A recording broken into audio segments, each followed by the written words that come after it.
And what happened in Gaza is a bleeding wound. It's still open, and we don't grasp the heaviness of what is happening or what happened. We still don't know. And I wanted to do this movie right now so it can be part of this effort of asking accountability, and asking for justice, because without accountability and justice, you'll never have peace.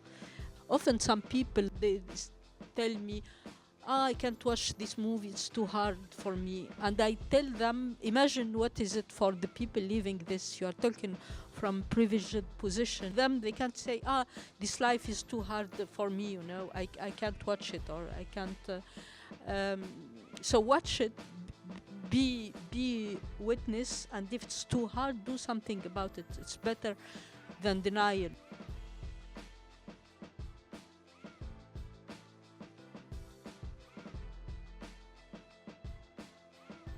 Can you tell me first, how did the whole situation and the process starts with after you heard the voice? Hello. First of all, thank you very much for coming to watch this movie. For each one of you, I'm sorry for the sunglasses. I have a toothache and my face is swollen. It's not because I feel special in Los Angeles. It's just to hide. So I heard the Voice of Hind Rajab. Everything started like this. It was on internet, published, a small extract actually, published by the Red Crescent in those 12 days when they had no news of their team sent to rescue Hind and no news from Hind. So it was for them a kind of pressure, although they know that there is no, any pressure have no, result, but it was shared all over internet, and I heard her voice, and for a small moment I thought that like she was asking me to save her, like there was something very live and immediate in her voice. And when I understood the situation, I was haunted by her voice, by a feeling of helplessness, sadness, and anger. And I asked myself, what can I do? The only thing that I can master a little bit is making movies. So I had the idea to make a movie, but I wasn't sure that it's feasible, let's say. So one of the first things I did, I called her mother. At the time, she was still in Gaza. She was mourning, because for a mother, losing a child is something beyond unbearable. But she was so resilient, and she told me, I don't want my daughter to be forgotten, and I want justice for my daughter. So if this movie can help, please do it. And she became part of the movie, actually. She became, we see her at the end of the film. And then the other thing I had to do is to ask for the recording, because the Red Crescent, they published only small extracts. So I wanted to hear all the recording. And I was lucky enough, they trusted me. It was a heavy responsibility, because for the simple reason that the person I was talking to in the Red Crescent knew my films before. So they shared me like 70 minutes of the recording, and everything was there. It took me time to hear it, to go through all because it was very hard. And then I started talking to the dispatcher, the Red Crescent employee who were on the phone, Mahdi, Rana, Nasreen, Omar, to know what happened around the recording. And I started writing the screenplay based on the recording The recording was the backbone of the film and what they told me, actually. Was there something you left out that you're now thinking that I should have included that? Was there anything, or was it all there? No, I think I don't regret anything. There are things that wasn't recorded in the recording with her voice. They told me she said, because when they have the dispatch room where it record automatically, but when they went to the other office, they were recording with the phone, like and at some point they start filming, but there are moments they didn't got in the recording, so they told me about them, and I couldn't, like, how to say, replay them, or because for me her voice was sacred. I don't have to touch it, and even to clean it, in documentary in general, you clean the voice to make them better. You can hear them better. Here we didn't touch her voice. You worked together with several films before. You had 2 Oscar nominations. What's the magic between you two? How do you work together, and how do you make these magical stories happen? Because there is magic. I don't know. I never thought about it, but I think most important thing is trust, I would say. Like, for example, on this film, we were working on another film before for many years, a film that she started writing 10 years ago, and we started working on the script and financing for many years, and it was almost ready to be shot. Actually, it was the plan that when she was during the Oscar campaign, the plan was after to start the prep. And when you finance a film, you go through a lot of difficulties. Anyway, we were ready to shoot, and she calls me to tell me, you know what, I'm not gonna do it. So I was a bit more than surprised, a bit shocked. But she told me, I want to do this. And of course, it was obvious that it was a good idea.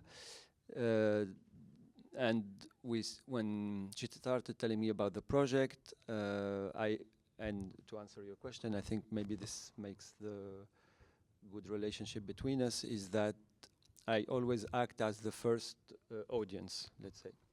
So I try to understand what she wants to do, because she's brilliant, so sometimes I don't really understand. I mean, she has things in her mind that I don't get. I just try to understand them, so to make them accessible, I would say, to the audience.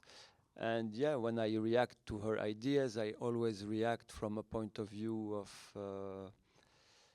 how can I say, from a good place, I would say. Like, not,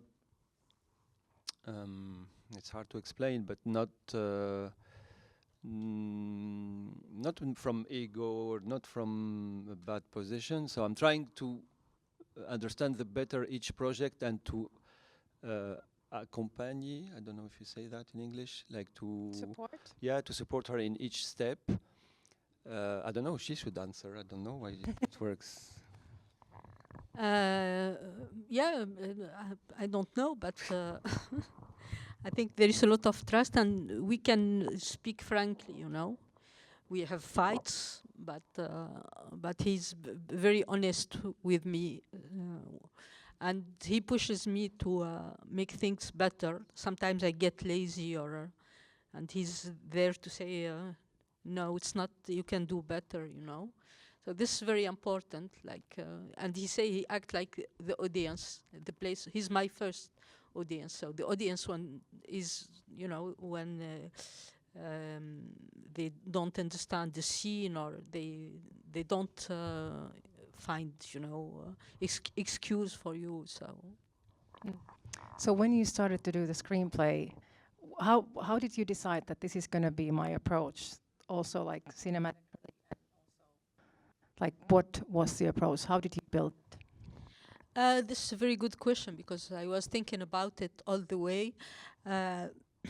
I knew from the beginning that the voice will be, as I said, the central part of the movie, and in the voice, in this voice, in this recording, you already have images. You don't need to, and it could be, you know, like a very bad taste to do the mise en scène of the car and the death of this child, and we have everything in the document. So the main idea was from which point of view I should film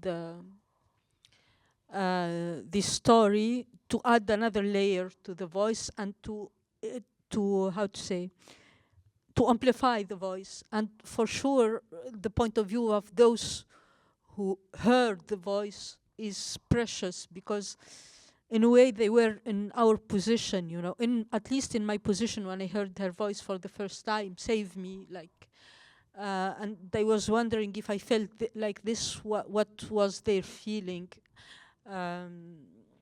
So and also because they did everything in their capacity to save her, and they lost 2 colleagues in the way, and we can understand through their point of view why this child was forbid to have an ambulance, to be saved, you know. So the point of view of the Red Crescent was important. Then the choice of making it like a pure documentary, pure between comma, because it have no meaning, the purity, you know. So to make it like a documentary with the real dispatcher talking about an event in the past, and bringing, you know, all the investigation, because there was an interesting body of work of investigation around this case. The Washington Post did a great piece about the killing of Hind Rajab, the forensic architect also. And this was already done by Al Jazeera. They did a great piece called The Night Won't End, and where you have all those evidence layered, and the real dispatcher talking about this event in the past. So it was done, and also I had the feeling that I needed to go back to this moment when saving her was still possible, because when you hear her voice, as I said, there is something very immediate. So I wanted to tell a story in the present tense, not in the past tense, because also Hind Rajabs were being killed every day. I went, you know, when I heard about her story, I thought it will be the tipping point of this genocide, because it's such a horrible story.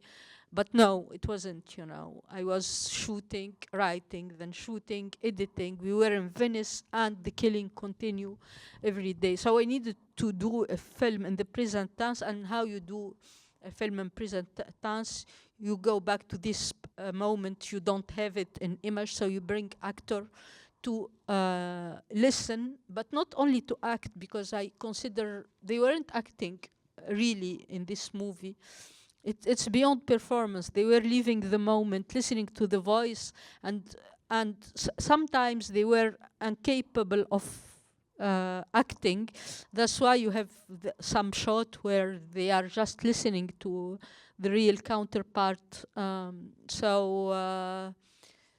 Yeah, this is how all those choices came together to. It's interesting, because when you hear that and when you see the film, it seems obvious. But I remember when I first heard the recording, it took me a while. I couldn't in the beginning, and once I heard it, before she clarified the idea, I thought, I don't see how you can make a film out of it. I don't see anything. So that's interesting, because then she started exploring some different ideas. I remember we had discussion on how it's gonna be, actors, not actors. Is it like 4 daughters or something else, or do we have and you know, all these questions. And then she wrote the first draft of the script, which was almost perfect. Then a second draft, and we shot 1 month after. Yeah, because in this story everything was written. Since you choose the point of view, I mean, it's a real story. Absolutely.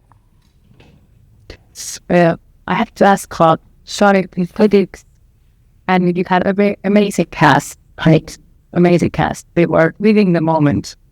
Because there was a lot of emotions in the story. How was it working like those emotions? But it's a think that okay, 3 weeks is not enough to go through all that.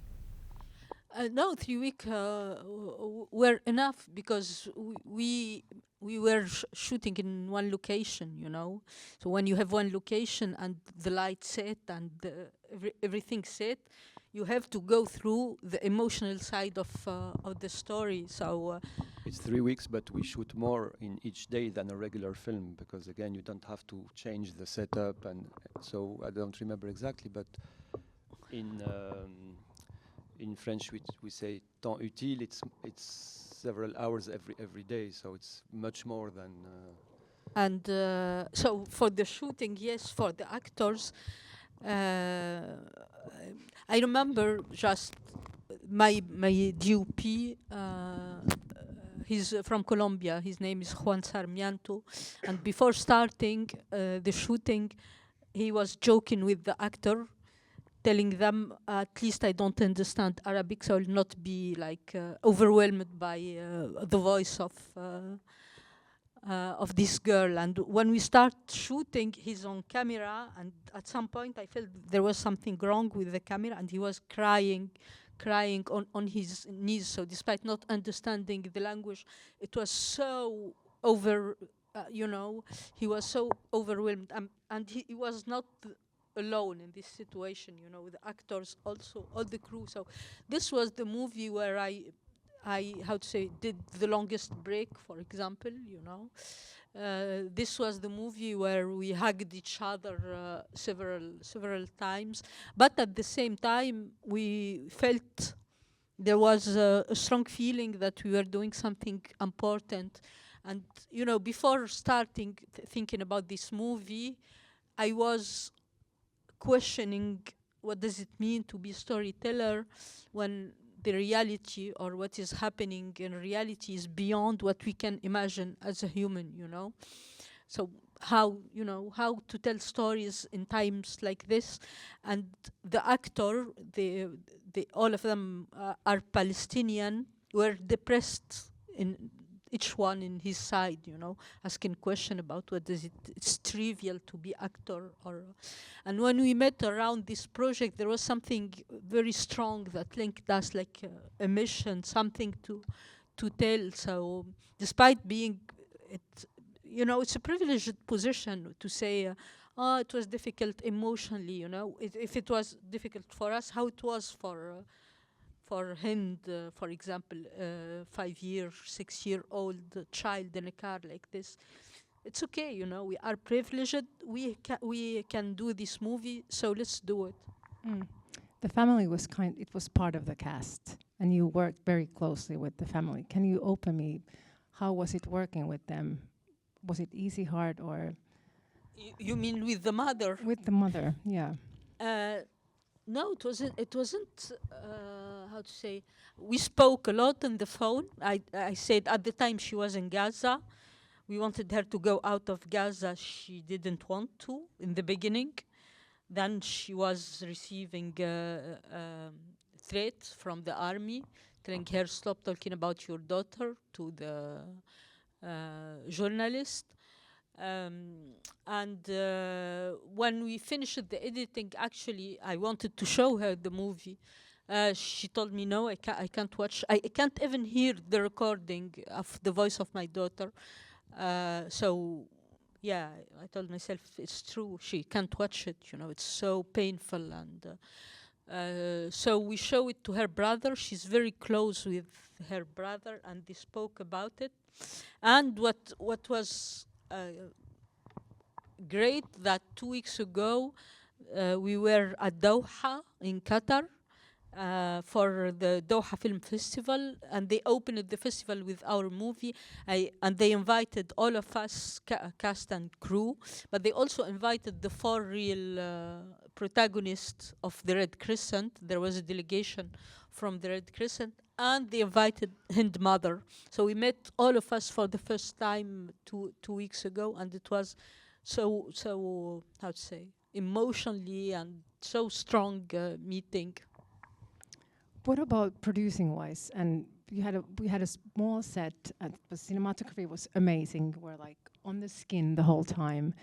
How was it producing wise? Was it easier for you or challenging because it was just a one place?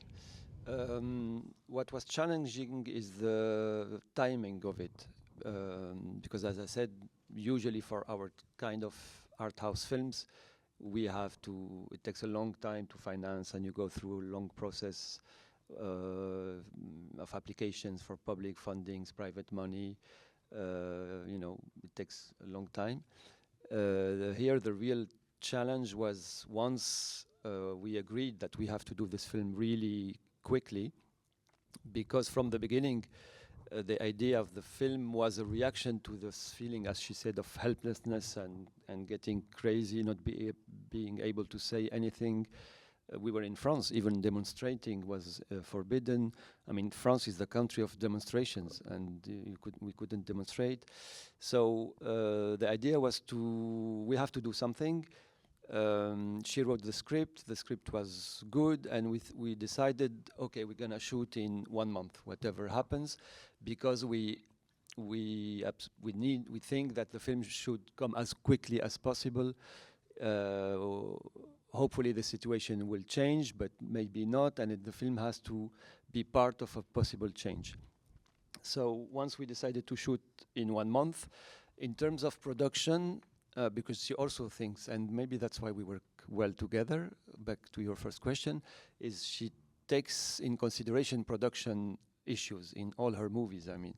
But here specifically, when she says, and when we agree we want to shoot in 1 month, she doesn't come with the story that it's impossible to make. It's, as we said from the beginning, 4 actors, 1 location, easy in terms of production. But the challenge is to find the money within this very short time. It's impossible to apply to the regular funds, and it also was a kind of a decision, let's say, not to apply for them, not to be, how can I say, accountable, like I was expecting discussion after, well, public money is going for, I don't know, a kind of movie that is this and that. So we wanted only private money. And of course, we had the help of our 2 great partners that in the film. One of them is Jim here, and Odessa, and because they know more people than us. But even in that case, going to a person who is like, okay, I like your movie, it's interesting, and then you tell them I need 200K but next week. And they're like, who are these guys? You have 2 Tunisian guys coming asking for money. I mean, at their place, I would never do it. So the challenge was this, like how to be able to make it, and this was the most, let's say, stressful moment. But then again, it wasn't, and there were a lot of obstacles, of course, within having everything, like finding the right place to shoot, having the papers for the actors to travel, all that kind of thing that you have on a normal shooting, but you have to solve in 2-3 weeks. But the magic was that once we decided to shoot, everything came together, and we found a bit of money, then we started to shoot, and then we find more, and then we continued, and then the post-production, and then more people came, and more and famous people came, and something happened around the whole film. Yeah. You just say it's famous people came. Yeah. There's very big names involved with the film that wanted to help you. They were passing by, they saw the light, and they came, and. Okay, so anybody just get your phone and call to Brad Pitt, and he'll be there. No, okay, I know. It's amazing. It's amazing. Before I let you go, just to clarify sorry, this point, because maybe people will leave with this idea, but actually at one point when we were editing, so the EPs, as we say in the US, which I understood how it works, because everybody's called EP, so it's quite weird, but yeah, everybody's EP. So a lot of EPs were coming along the way, and when we were editing, we were discussing with the two other producers, Jim and Odessa, about the idea to have some bigger name, let's say, to help amplify the voice of Hind Rajab. Because again, we did this film in the hope that people hear about it, see it, and it makes a change. And we didn't want the film to be buried from the beginning, because small film, Arab language, risky, touchy subject, all that kind of things. And yeah, we reached out to them, all of them, hoping that maybe one or two would say yes, and they saw the film, they all loved it. They said immediately, yes, we want to support. And this is what All happened. of them, Yeah. they all said yes. Yeah. That tells something. I would love to talk to you for 2 hours. I have like tons of questions, but they're going to throw me out soon. So I'm going to ask you lastly, what do you wish that this film will do in people's mind? What kind of discussion and emotions do you wish is the outcome of this film? I can start and you add. It's a continuation of what I was saying, which is this idea of we wanted to do for the film to participate in a change. Unfortunately, the situation is not solved yet. There is a ceasefire that is very précaire, we say in French. I mean, not to say not existing. So I think what we would like is that once people see it, understand what is the situation, because sometimes we say it's complicated and we have figures and stuff, but in fact, it's not that complicated. It has to stop. That's it. And to stop, you American people, for example, have a big role in it, because you have the power to ask your congressmen and women and government that your tax money is not used to bomb children. You have the possibility to donate to those organizations. You have the possibility to ask. We're kind of starting an impact campaign to say that we ask for a corridor to open for help for children. This is the first thing. Stop immediately what is happening. And I would say after, it will take more time, ask for justice and accountability for what happened. Mainly I have nothing to add. I still remember what Hind's mother told me, justice for my daughter, but Hind's mother is talking about all the children of Gaza, and what happened in Gaza is a bleeding wound. It's still open, and we don't grasp the how to say, the heaviness and the of what is happening or what happened. We still don't know the shape of the catastrophe. So I remember some people told me, yeah, do this movie like in 10 years. It's too early. You can't do it right now. And I was thinking, why doing it in 10 years? Like, there will be accountability or justice, and I wanted to do this movie right now so it can be part of this effort of asking accountability, and asking for justice, because without accountability and justice, you'll never have peace. So I hope this movie could be part of this movement. And often some people that are, they tell me, I can't watch this movie, it's too hard for me. And I tell them, imagine what is it for the people living this. You are talking from privileged position. They can't say, this life is too hard for me, I can't watch it, or I can't. So watch it, be witness, and if it's too hard, do something about it. It's better than denial, So yeah, the movie will be here in theater the 17th of December. So I hope most American will watch it. I'm not sure that it will be the case, but this is actually my hope, because Americans are important. They can change things. Thank you so much. It was an honor to meet you both. Thank you. And please tell about the film to everybody and make your friends to go see this amazing film. Thank you for coming. Thank you. Thank you.